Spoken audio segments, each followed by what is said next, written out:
Hello everybody, this is a new 3D Illusion platter that I'm going to be assembling. This is the concept drawing here with color so I can get an idea of what I like for a design. I then blew it up and I can get a count on pieces and proper diameter to go on the lathe. I did all this on isometric graph paper. This graph paper is comprised totally of equilateral triangles. Makes it real easy to do a 3D illusion.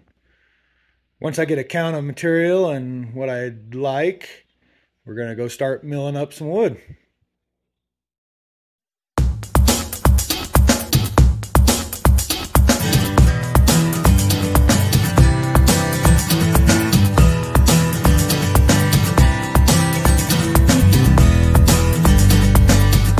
I've got the stop set on the sliding compound miter.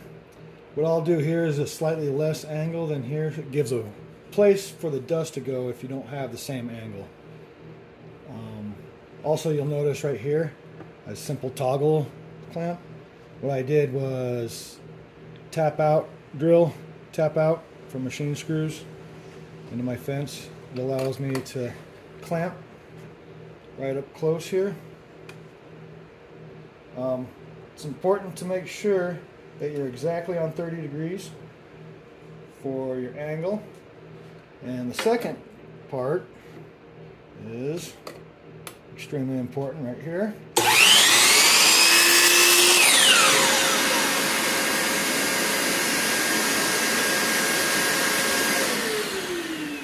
That your cut matches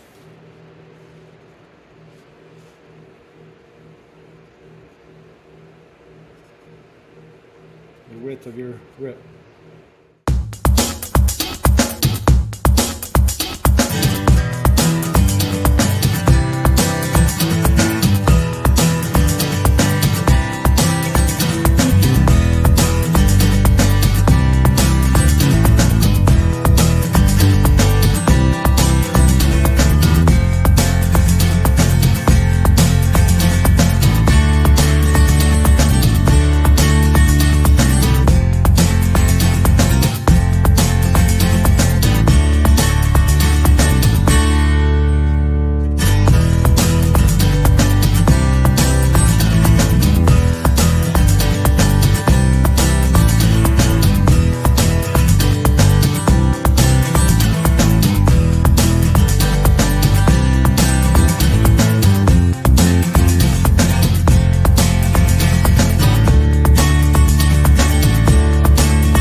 and gentlemen, we've got our blank all glued up. We're ready to get it on a sacrificial block and onto the lathe.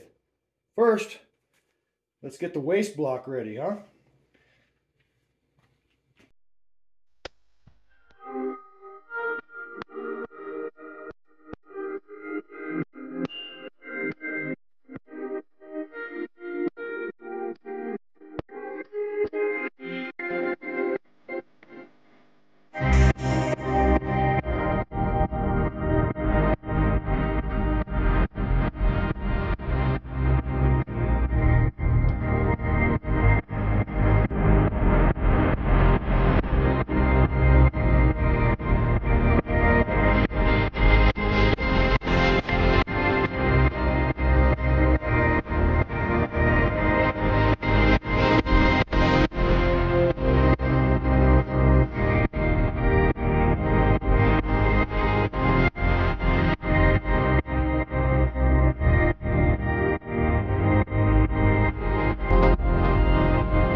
Woohoo! Ladies and gentlemen, we have a completed project. I am really, really glad I could share this build with you guys. I'm going to call this one Triadic. Ain't she a real beaut, Clark? For the background color, I used Wang. For the light wood, I used Yellowheart. The medium wood, I used Canary wood. And for the dark shaded side of my object, I used Bloodwood. Man, she is really something. All right, first of all, you're going to want to go out and get yourself some isometric graph paper. This is just a bunch of equilateral triangles. Zoom in. There you go. Hopefully you can see it better right there.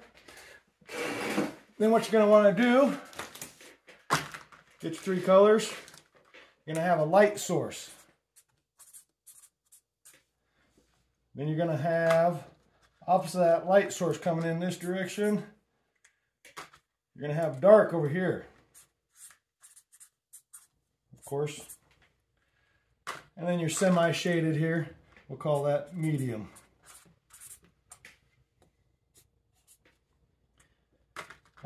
You're going to want to start, I always start my design with my light. I just feel comfortable about doing light first, so that's what I do.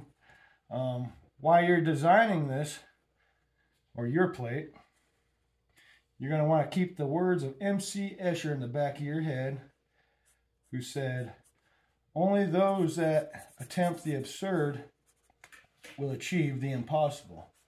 Now, I'd like to think that M.C. Escher was talking on an individual level, what you perceive as absurd and what you perceive as impossible. Of course, everybody's going to differ from that. Now you can see I bringing that source across. The light source coming down, the medium source here, and of course your dark side. Now we're just going to do a simple design here to get you guys going. I'm so excited to share this with you and just tickled to death to see what everybody comes up with. I know there are people out there smarter than me and with grander illusion of what's absurd. So we're just going to do a simple box just to get you guys started. What I like to do then is lay out a couple of edges smaller. So you want to get, we'll call that our edge of plate right there. Whoop.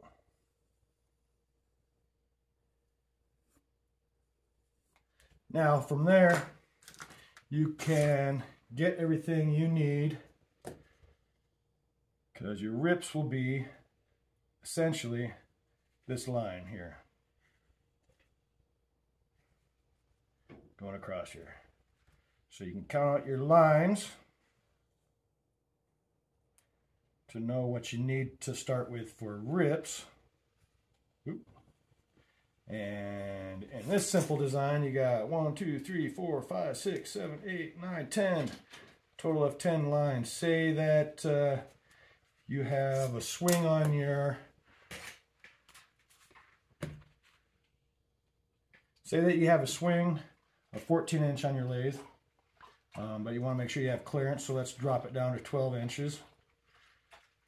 And you will divide that by your 10, which equals 1 3/16 inches.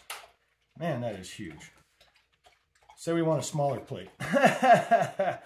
Let's do an 8-inch plate with this design on it. So an 8-inch plate divided by your 10 sections, you're going to have 13/16 on all of these sections for your rips. So you can imagine these being your rips, 13/16 on your rips. And then to figure out your lengths of what you're going to need, count your pieces and multiply that with your saw curve to create your parallelogram. You can count your singles. I count them up. You saw it here. I just blew it up so my eyes can see. So that 4 is one triangle compared to this. You can see I counted up my lines. to come up with my dimension and everything. And good luck, everybody. I cannot wait to see what you come up with. This is going to be so awesome. And design till you feel it's absurd and go achieve your impossible. Good luck.